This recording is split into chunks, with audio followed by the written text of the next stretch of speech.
With it being Halloween time, it's tradition to look at the spooky, dark, and fun too. One character that is pretty scary in fiction is Death itself. The personification of death goes by a few different names, but a common one is the Grim Reaper because it reaps your immortal soul and takes it to the afterlife. What could be more terrifying? What about pumpkins? They're so smiley, and they also want to eat your soul, but only the pumpkins at my house. That was already covered, and where do you get pumpkins that do that? Trader Joe's. Anyway, they generally look like a skeleton with a dark robe and scythe, but the personification of death can look like many things in the end. So to be on this list, the character simply has to be involved with the soul reaping process, whether they do the killing on their own or just break the news to you that you're dead. The characters also have to have a name or job title that is either death or synonymous with death, such as Grim Reaper or Shinigami to go with Japanese culture, because there's no way I'm ignoring some of the great anime examples on this list. And of course, my co-host Judgment Meter will be joining me for this Halloween spooktacular. So put your kids to bed early. Actually, people of all ages are invited to enjoy this list. Oh no, it's like when grown-ups bring their kids to scary movies late at night. Stop recounting your bad movie experiences, Judgment Meter, and just pretend to be frightened.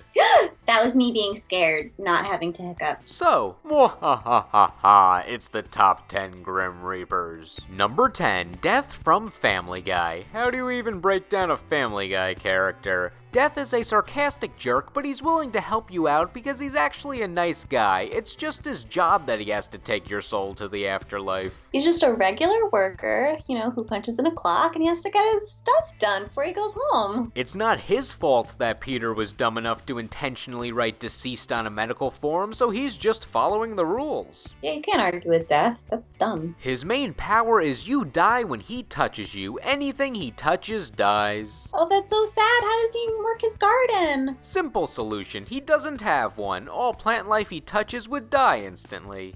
Oh, no flowers. Besides helping Peter recruit Peter Frampton to surprise Lois, Death can time travel people, giving characters a path to create Back to the Future parodies and sing really good covers of Never Gonna Give You Up. As for the design, it's not meant to be revolutionary. He's a traditional skeleton with a black cloak, not the last one we'll see on this list. That being said, I like that he wears sandals. It's a good small detail to show how he's a much more laid-back, less serious version of the Grim Reaper. Number 9, Death from Soul Eater, also known as Shinigami-sama or Lord Death. He was once the great and almighty death god, and while he still has that title, his powers have waned over the last 800 years or so. His deal is all about creating order and peace in the world, balancing good and evil. If anything, he's on the side of good, taking care of the world's most evil when he can, and teaching a new generation of Shinigami in a benevolent fashion. A lot nicer of a guy than you'd expect. He even changed his voice and appearance so he would not scare the children. Though when he gets more serious, his voice breaks back into his deeper tone. Of his powers, my favorite is probably the basic backhand. He takes out these large goofy hands and sends whoever flying. I love it. His other abilities make his powers feel limitless, ranging from living scythes to sealing away the most powerful foes. However, beyond that, I'll always love when Soul Eater makes Death feel like a relatable mentor or some guy you could just hang out with when he's not working. He's pretty chill. Number 8, the Reapers from Doctor Who. These Reapers do not target any old dead person. They're monster dudes who appear only when the past is altered to a point where someone who should be dead is prevented from dying. Now the Reapers seek out to kill that person to restore balance to the past using their infrared vision. They also have a scythe built into their tail so you can tell they're supposed to be like the Grim Reaper. How thoughtful. Though they are more one-off plot devices rather than an integral part of the lore, since they're never seen outside of their premiere episode in the first season of the series revival. In that episode, the Doctor's companion Rose wants to meet her father, who died in a hit-and-run car accident when she was a baby. By time traveling to 1987 and saving him, she alters history, causing these Reapers to materialize. The main issue with the Reapers is they know someone has to be dead to restore balance, but they can't figure out who, so they just kill arbitrarily until the timeline is fixed. They're like a lost dog looking for a bone. Is it here? Is it here? Oh, I think I found the guy. Nope, it's not the guy. Of course, Rose's dad exacerbates this by following the recipe for the world's easiest time paradox. What does he do? He has the present version of Rose hold the past baby baby version of Rose. Oh no. This speeds up the process by bringing a Reaper right into the church they were hiding in, yet it misses Rose's dad and kills the doctor instead, who just casually dies with no big event made. Sure, he comes back like 5 minutes later when Rose's dad realizes that he has to get hit by the car to restore everyone who the Reapers killed,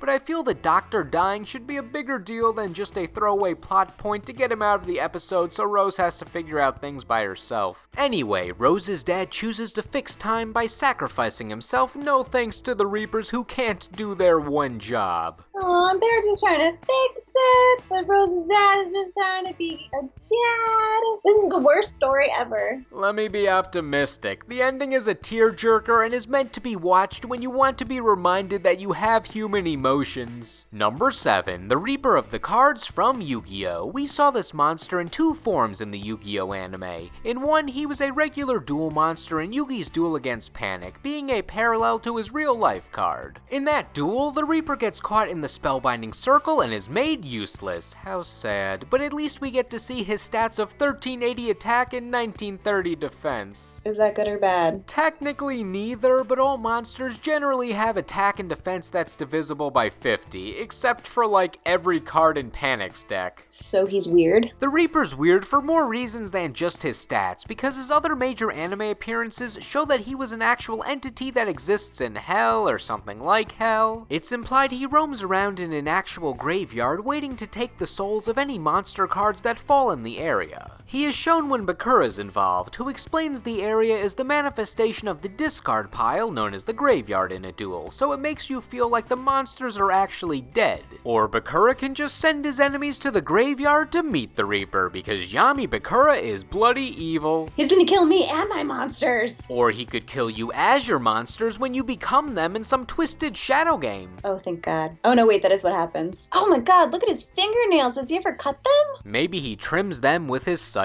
Oh, that's awful. The nails make him stand out, otherwise he would just be a generic Reaper, while the fancy monster card necklace also makes him unique. Available via the Kaiba Corp Jewelry Division. Buy now. Are those all the monsters he killed? What do you think his face looks like? You're asking a lot of questions for a monster that had about 5 minutes of screen time. That being said, I think he looks just like Ghostface, or maybe he is Ghostface after someone advised him that the black cloak was not working for him. If it was purple, it'd be so much more fashionable. Number 6, the fighting game entry. As with all my videos on broad topics, it would not be right if I did not have a fighting game entry, but no fighting game has ever had the Grim Reaper itself as a playable character. However, 3 major fighting games have had characters that embody the theme of Grim Reaper. Jedha from Darkstalkers is based on a Grim Reaper, or Shinigami, using a scythe as a weapon and taking parts of your soul when he forcibly signs your name to a blood contract. Despite those aspects to his character, he's basically just a powerful demon rather than a full-on Reaper. Next up is Gordeau from Under Night in Birth, who fights with a sickle and has an attack called Grim Reaper, so that's on topic. And finally, Ragna the Blood Edge from BlazBlue calls himself Shinigami, or the Grim Reaper, and backs that up by taking out a scythe and sucking out his opponent's soul before the last hit of his astral finish.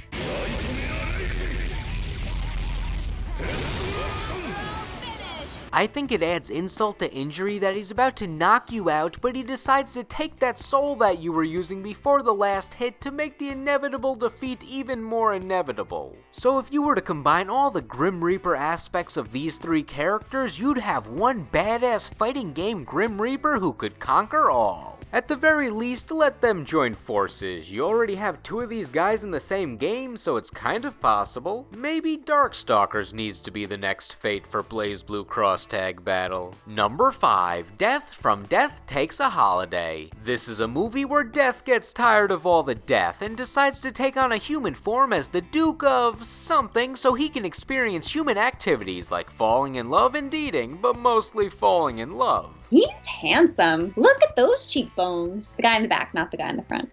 Both are the same guy, just different poses. Then just the guy in the back. The guy in the back is the guy in the front. Just forget about that picture then. He succeeds at the finding love part, but him only being a human for a few days puts a damper on this new romance. Fortunately, there's a way they can be together forever after he goes back to being Death. Unfortunately, it requires the girl to die. Fortunately again, it just means that she goes to the afterlife and is basically alive. Once more though, unfortunately, that would entail never seeing any of her loved ones again. And during all of this, Death is very understanding of the thought that her and her family need to put into this decision. In fact, this version of Death is a true gentleman. Even when he was the Black Cloak Death, he was very verbose and respectful of human life. He just had the whole killing people job to contrast that. I will not spoil the ending, but it's an unexpected, lovely tale about a normal woman and the antithesis of life itself. Oh my god, he's Hades and she's Persephone! That's a classics reference. Not a very good classics reference, but a classics reference nonetheless. Except in the classics reference, Hades or Death kidnaps Persephone, and that's not good. Kidnapping is wrong. Hades is an a-hole. Language judgment meter. Hades is a jerk face. Why are you whispering? Number 4, Botan from Yu Yu Hakusho. She's the least grim looking of these entries, but when Yusuke meets her after his death, she introduces herself as the pilot of the River Styx. I take care of people like you. Aha! I believe in your culture they also call me the Grim Reaper. Ring a bell? That's a fun thing they made up for this series, the River Styx. It's from Roman and Greek mythology. What? The Greek and Romans believed that when you died, your soul would go down the River Styx to the underworld. The rivermen would sit on the boat and guide the soul to the underworld. So this entire time she has not been a quirky, unique take on the Cloak and Scythe Grim Reaper, but rather just a different mythological character? Yeah. And I just thought she was being silly by replacing the scythe with a paddle. No. Well, she at least calls herself the Grim Reaper, so that still makes her eligible for this list, right? Yeah. Cool, then we're continuing. She is supposed to lead the soul of Yusuke to passing on, but considering the turn of events where he gets his life back and becomes the spirit detective, the first 4.5 episodes of the series are Botan being some sort of comedic foil to Yusuke. She is still a genuine character, but it's funny when she sees through his tough guy act and attempts to do her job of helping his soul wander around until we know if he gets his body back or has to die for real. Once Yusuke is recruited as the spirit detective, Botan is somehow able to abandon her post as the River Styx person to basically become Koenma's Bosley, as in she briefs Yusuke on his missions. However, then she turns into the knowledgeable sidekick who just hangs out with Yusuke's crew in the human world for fun. Who's doing her job when she's hanging out with Yusuke? Meh, she probably gave it to that investigator girl who only showed up in episode 4. Oh, I hope Botan trained her. Hey, by the way, I'm taking off for the next few years. Good luck. I'm sure she's doing a good job. Oh my god, how's everything on fire? Number 3, Ryuk from Death Note. In theory, you would think he's a bad Shinigami because he lost his Death Note in the human world, but he's actually good at his job because he tricks someone else into doing his work. Plus, all the Shinigami in this anime sit around being lazy because they're bored with the whole killing people thing. The Death Note kills anyone whose name is written in it due to whatever reason is specified, so anyone can use it, but the Shinigami benefits the most from the Death Note. A Shinigami's life is extended by however many years the life of the human is cut short by the Death Note. The human who uses a Death Note just gets the benefit of killing whoever he wants. Ryuk doesn't even have to give up his own Death Note. He just drops a second one in the human world to see what happens, and it was discovered by protagonist Light, who put on a show for Ryuk. Technically, you could say Light is a better Grim Reaper than the guy who's actually part of the Reaper race because he makes good use of the Death Note, but none of this would be possible without Ryuk. Not to mention, he has a great design. He always has that malicious smile on his face that covers a surprisingly wide range of emotions. It can go from that evil sort of joy when Light suggests an entertaining plan for using the Death Note, to that nervous, fearful smile you put on your face to cover up your true emotions, like when Light suggests a plan that makes even Ryuk think, man, this kid is messed up. It makes you appreciate that Ryuk gave Light these capabilities for such wacky reactions. Well, people die. Still, Ryuk can be genuinely endearing when he eats those apples that he loves so much. Him only eating apples makes him awesome. No, No! Just because you like apples doesn't mean you're awesome, except I am awesome, so maybe that was a bad comparison. Number 2, Grimm from the Grim Adventures of Billy and Mandy. This show was silly, but there was a method to the madness. 2 kids, Billy and Mandy, challenged the Grim Reaper to a limbo contest to prevent him from reaping the soul of Billy's hamster. For winning the contest, the kids get to keep Grimm as their own special friend forever. Despite being a goofy comedy, you could list Grimm's powers as if he were a serious fighter. He can summon souls, create portals, use his scythe as an actual weapon, and grow super big, just to name a few. Billy even lampshades that last one, asking if Grimm's powers are getting lamer since the show makes up abilities to go with the plot, most of which are possible thanks to his scythe. The scythe is such a vital part to his powers that many other characters have stolen it in the past to do some immeasurable feats, and yeah, they succeed, briefly. It makes you wonder what Grimm would do without the scythe, since he's basically a simple skeleton man without it. In fact, the series shows that he inherits this job and went to school for supernatural creatures, so he's not just this eternal entity that's as old as time itself or something like that. For a show that had some crazy and random plot lines, there was a good amount of character backstory and development for Grimm that made him feel surprisingly more human than some of the human cast members. There are so many Grim Reapers and everything, so let's fly by these honorable mentions. The one from Meaning of Life, the one from Bill and Ted, the one who played Connect 4 in Scrubs, the one from South Park, Homer Simpson, Death from Sandman Comics, The Undertaker, Dusk Noir from Pokemon, Don't Fear the Reaper by Blue Oyster Cult, the Shinigami from Bleach, the Reaper from Persona 3, the Reaper from Persona 4, the Reaper from Persona 5, Komachi from Toho, Mr. Grimm from Twisted Metal, the Reapers from Supernatural, the Grim Reaper from some commercial, and Mashiba Ryo from Hajime no Ippo, because why not? Number 1 just felt like a natural pick to me. It's Death from Castlevania.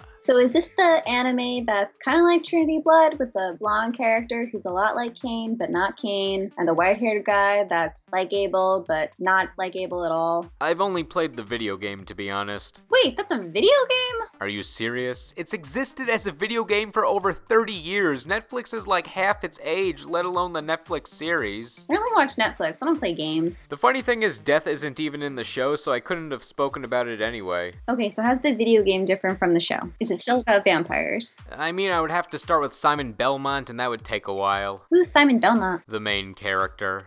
Oh, he's Kane! Forget it, let's just do the entry. Death is one of the most reoccurring bosses in the series, and for good reason. Being the immortal Grim Reaper, defeating him doesn't kill him, but rather just makes him explode and go away for a bit.